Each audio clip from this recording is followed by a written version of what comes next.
नवाज़ news में भलीकार आया संझा सैयद आया बिशारत सुमरो नज़र विझंदासीं ख़ासि ख़बरनि।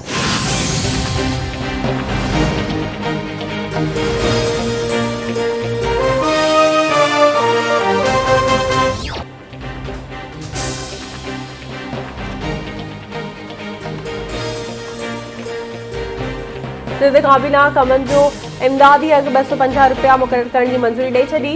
वॾे वज़ीर सैयद मुरादरी शाह जी सदारत हेठि सिंध काबीना जो इजलास वॾे वज़ीर ज़राअत खाते खे एक्ट में तरमीम करण जी हिदायत करे छॾी। सिंध काबीना वधि में वधि 15 अक्टूबर खां करप्शन शुरू करण जी तजवीज़ ॾेई छॾी।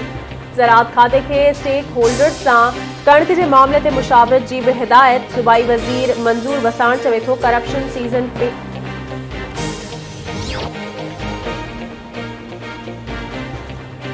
मुल्क में कोरोना वायरस विघे 19 मरीज़ फ़ौतुनि जो अंग 28,496 थी वियो। 24 कलाकनि दौरान 580 नवां केस रिपोर्ट। कोरोना वायरस जी शरह 1.32% रही।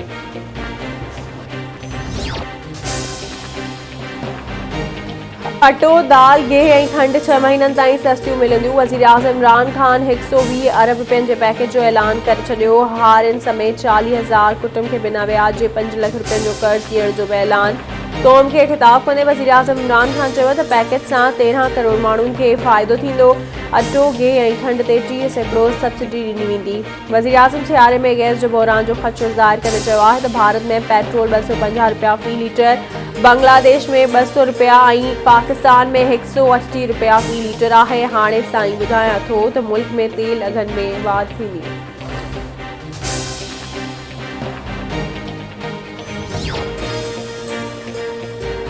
पीपी चेयरमैन बिलावल भुट्टो ज़रदारी चयो आहे त इमरान ख़ान जे ख़िताब में अवाम लाइ लालीपॉप खां सवाइ ॿियो कुझु बि न आहे। महांगाई ख़िलाफ़ अवाम जे एहतजाज सबबि वज़ीर आज़म खे ख़िताब करणो पियो।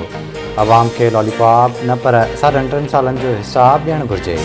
लाड़काने में यूनियन काउंसिल 13 शेवा मंडली में उहिदेदारनि सां ॻाल्हाईंदे बिलावल भुट्टो ज़रदारी चयो त अॼु हिकु भेरो ॿीहर सिलेक्टेड वज़ीर आज़म जो ख़िताब कूड़ ऐं यूटरन ते ॿधलु आहे।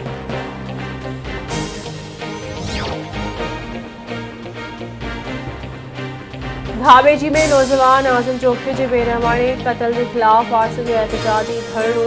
क़ौमी शाहरा ते मक़तूल जो लाश रखी रोड के ब्लॉक कर पियो। वारसनि जो चवणु आहे त शिकारनि जी मोबाइल ते वीडियो रिकॉर्ड करण ते नौजवान खे उतार ते घुराए क़त्ल कयो पियो।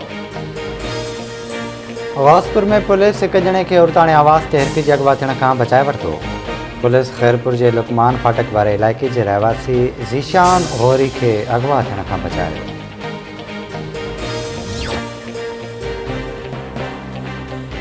मुबारकपुर भरसा गोड़जाम खोसवटा इलाहाबाद शाह के 30 फुटनि जो घारे सबब सारियुनि जो तयार थियल फसल पाणी हेठि अची वियो।